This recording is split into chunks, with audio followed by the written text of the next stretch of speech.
The lore behind this Bible is absolutely crazy. This is the Reina-Valera Bible.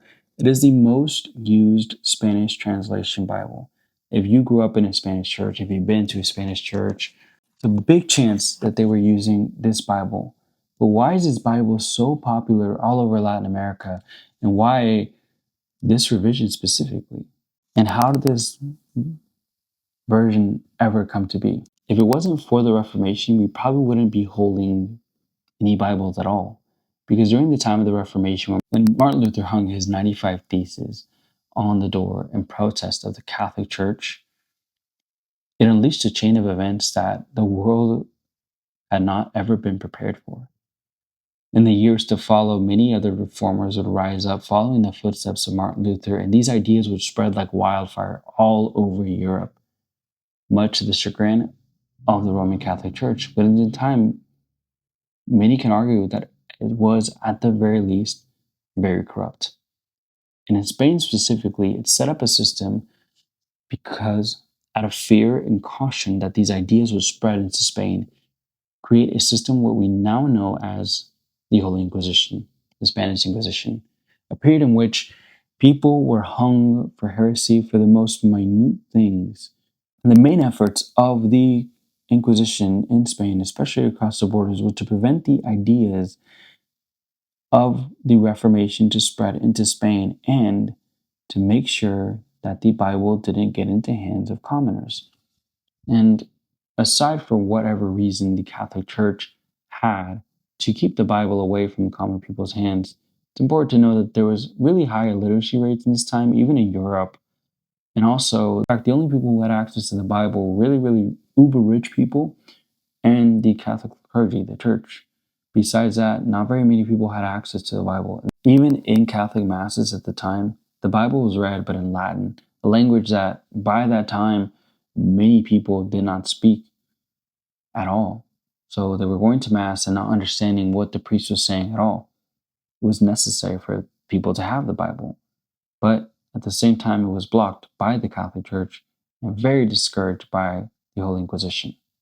There was a man in specific named Julian Hernandez, and he was a nobody at the time, and we know very little about him. All that we know is that he was responsible for smuggling things across the Spanish border. Not things that were illicit or the things that you're thinking about.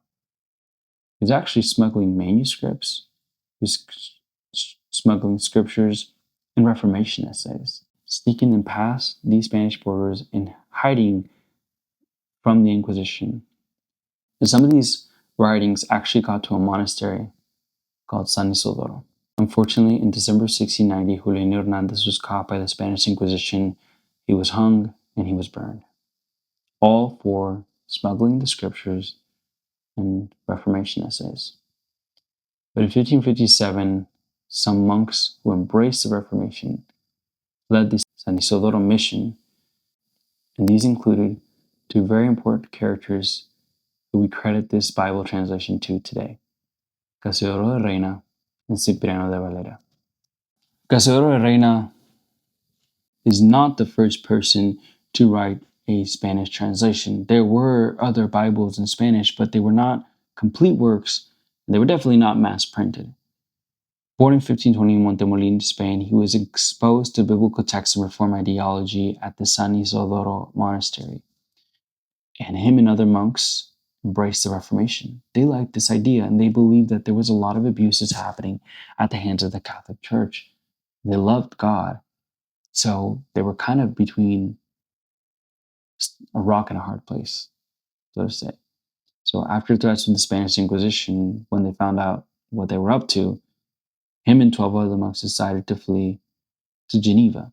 Now, Geneva at the time was known as kind of a sanctuary city for those who were persecuted and those who embraced the Reformation. It was a place where people could practice religious liberty. And among these people, he met other reformers there, including John Calvin, which Reina did not really take kindly to because they disagreed on a lot of points. Even though they agreed on some main points, I think Reina saw John Calvin as a little bit extreme. So in 1559, he actually leaves Geneva for Frankfurt, because he had, like I said, many disagreements with Calvin. Then he travels to London. After Queen Elizabeth was crowned in England, she opened the borders of England to bring in people who were sympathetic to the Reformed Protestants. So it became a kind of sanctuary country. And for that reason, Reina traveled to London. He begins to pastor a church of Reformed Spanish people. And this in London is where he begins to translate what will be known later as La Biblia del Oso. The Spanish Inquisition never stopped chasing him, though. In 1563, he was accused of sodomy. Many people believe that it was a plot set by the own Spanish Inquisition to discredit him or to possibly get rid of him, because at the time, sodomy was a crime that was punishable by death. So, after these accusations, he decides it's time to leave London. So, in 1564, he does that. But after wandering for a couple of years, he realizes that he's innocent and he just turns himself in, hoping for the best. And his innocence was proven in court. And they realized that it was a plan to discredit him by the Inquisition. He's able to continue after that his translation work of the Reina Valera. In this time, a lot of Bibles are used the Latin Vulgate as the source text. This Latin Vulgate was written by Jerome and it was Latin. So a lot of the Bibles and translations they had in Spanish before then were based on the Latin Vulgate as their main source text. But Casiodoro de Reina was not just any monk. He was formally trained in Hebrew and in Greek, so he went straight to the Masoretic Hebrew text and straight to the Textus Receptus, which is at the time the only New Testament that really had the oldest New Testament manuscripts that we had at the time. So, in his 12 to 14 years of translating the Reina-Valera Bible, he becomes bedridden, really sick. His publisher actually passed away, so all the money that he had invested is just gone like that in an instant. And his Bible is not printed. And he's constantly being threatened and persecuted by the Catholic Church, by the Catholic Inquisition, which, by the way, had condemned him to death already. So if he was ever found, he was going to be hung. But finally, in June 24th, 1569, 2,000 copies, 2,600 copies of Reina's Bible, La Biblia del Oso, are finally printed. And Reina passes away in 1594. So how does the Biblia del Oso turn into the Biblia Reina Valera? Let's talk about how Casiodoro de Reina contributed to the Reina Valera translation that we now know today. Even though he studied under the Reformers in the Reformation, but he just felt like he never fit in, so he decided to go to England. In 1559, Valera goes to Cambridge to further his education. He actually gets a bachelor's in theology. In 1560, he becomes professor at the Magdalene College. During this time, Cipriano de Valera is credited for three main works. The first one being Dos Tratados, which means two treaties. And then the second one is the Institution of Religion, Christian Religion. Now, this is a work by John Calvin, but was translated by Cipriano de Valera. And finally, the Biblia Reina Valera.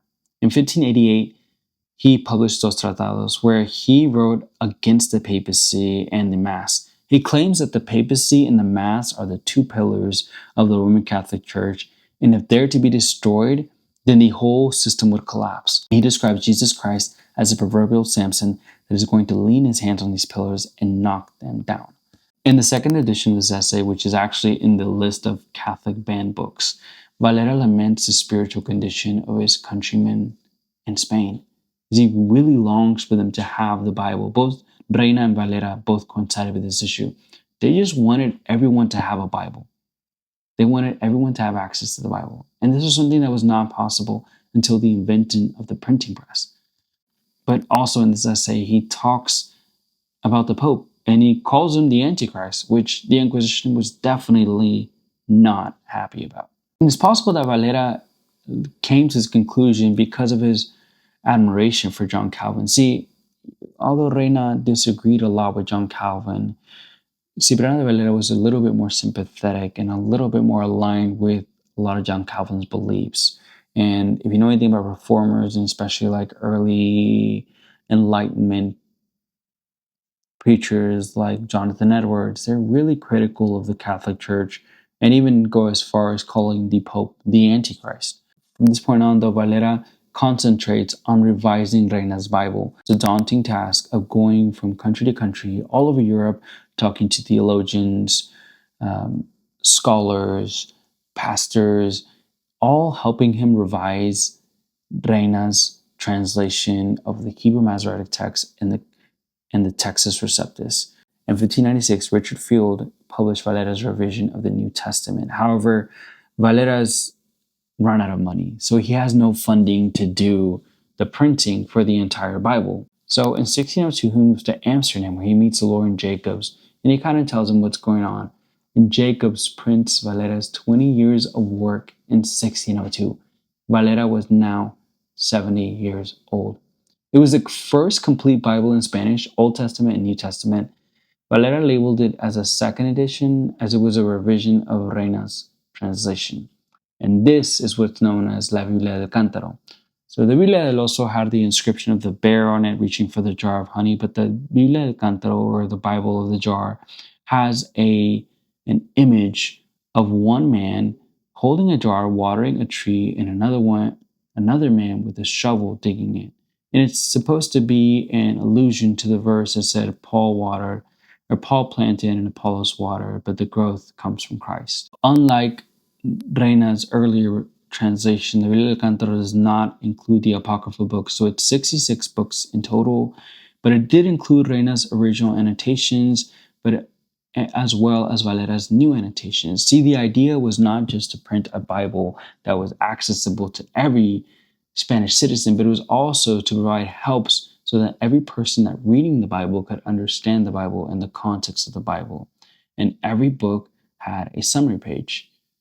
And very little is known about the last years of his life. It's even debated what year he died in, but he did pass away eventually. So what happened with this Bible?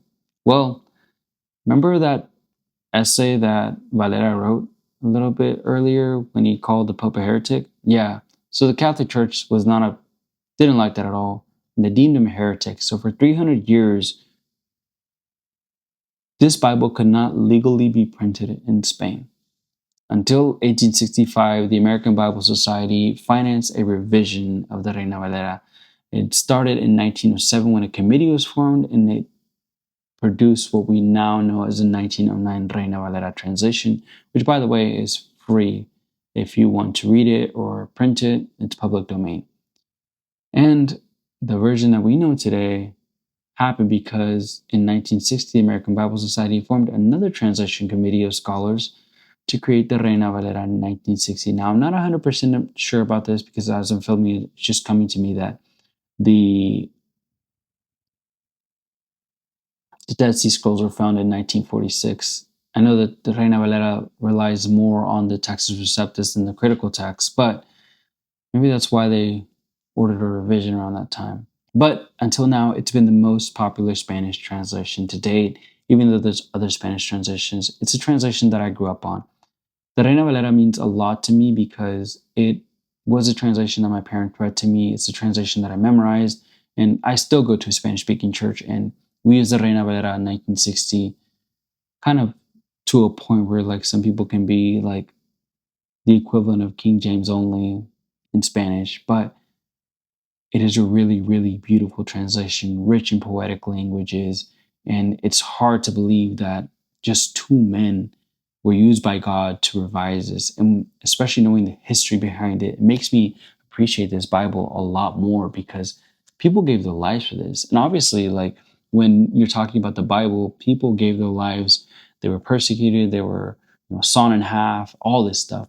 But to think that people risked their lives so that the Bible could be printed, just so people like you and I could have access to a Bible, because back in those days, if the Inquisition would have had their way, we still would have been hearing the Bible in Latin en masse, and we wouldn't have access or even permission to read it by ourselves.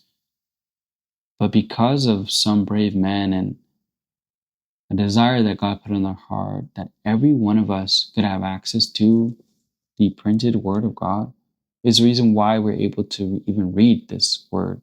Now, there are some countries where you can't read it freely, but it's another reason why we should be all the more thankful. People gave their life for this. They spent years translating, at the same time fleeing country to country, escaping persecution, knowing that they were condemned to death, and knowing that the day that they were caught, they were going to be executed or put on trial at least.